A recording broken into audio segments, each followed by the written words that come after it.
May mga lakbay na hindi natatapos sa isang araw. May mga kwentong hinahabi sa bawat biyahe, minsan sa lamig ng bundok, minsan sa ilaw ng lungsod. Sa unang araw, aakyatin natin ang atok. Tahimik, malamig at puno ng tanawin na kayang patahimikin ng isip. At sa susunod na araw, bababa tayo sa Baguio kung saan ibang klase naman ang buhay.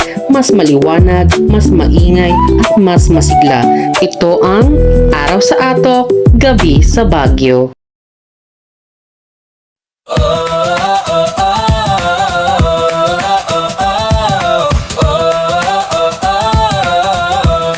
Lakbay, lasap, hey! Tara na, lakbay, lasap, hey! Tikman ng saya, bawat lakad, bawat galaw. Woo!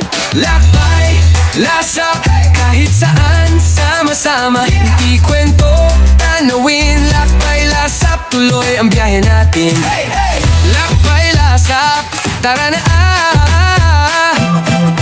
lakbay, lasap, tara na, lakbay, lasap, lakbay, lasap,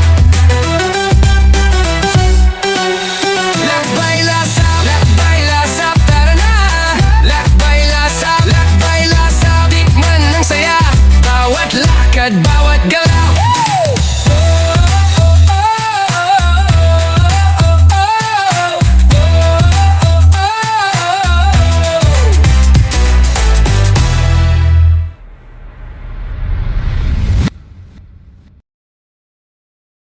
Kakauwi ko lang pero parang naiwan pa rin ako sa Benguet. Ang bilis lang ng lahat.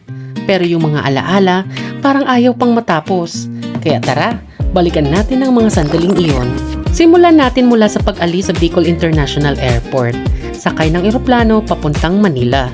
At tuloy-tuloy na biyahe hanggang sa marating ang kabundukan ng Benguet.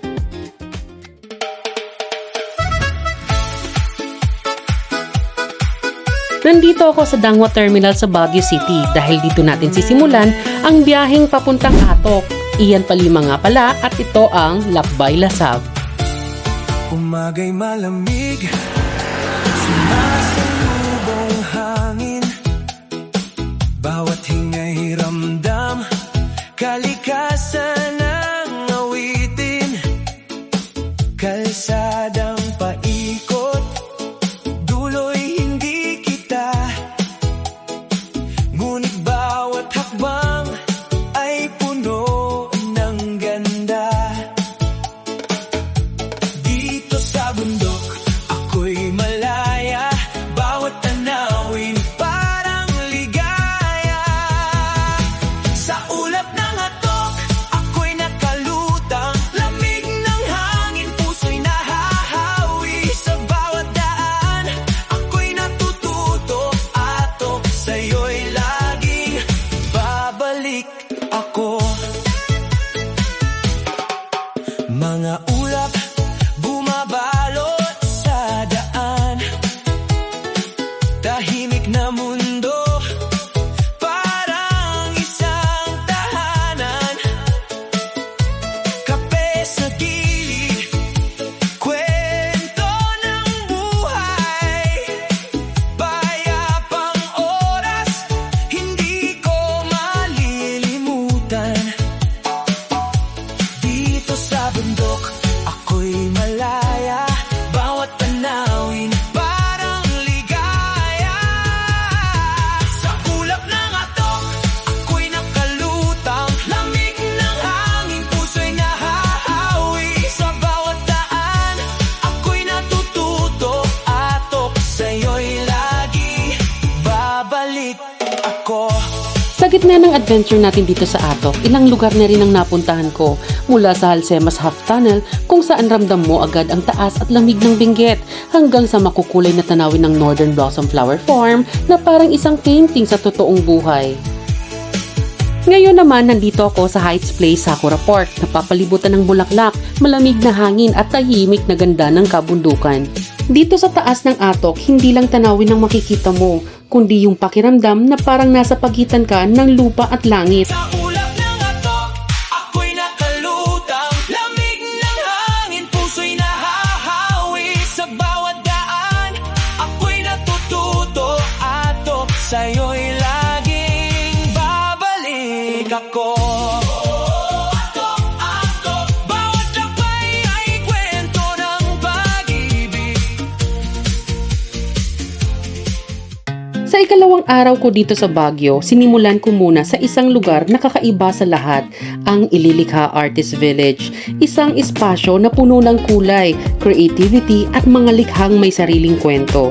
Sa bawat sulok, may detalye kang mapapansin, parang bawat piraso may buhay at mensaheng gustong iparating.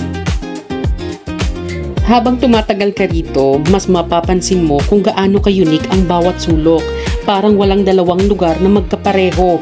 Hindi lang siya basta art space, kundi isang lugar na nagbibigay inspirasyon sa bawat dumadaan. Dito sa loob, parang unti-unti ka ring dinadala ng lugar sa ibang mundo. Mas simple, mas creative, at mas malaya. Hindi mo kailangan magmadali. Sapat na yung mag-observe, mag-appreciate, at hayaan mong ma-inspire ka ng bawat detalye sa paligid. Pagdating ng gabi, bumalik ako sa Session Road. Medyo umaambon, pero imbis na makaistorbo, mas lalo pang gumanda ang cold vibe ng lungsod. Nagpahinga muna ako sa foam coffee para mag-dinner. Isang tahimik na sandali sa gitna ng malamig na gabi.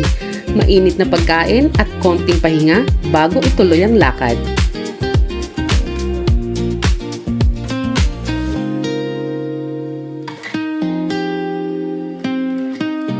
At syempre, hindi pwedeng mawala ang night market experience. Dito nga naglakad-lakad ako, tumikim ng tanghulo at sinulit ang gabi sa pag-ikot sa mga stalls.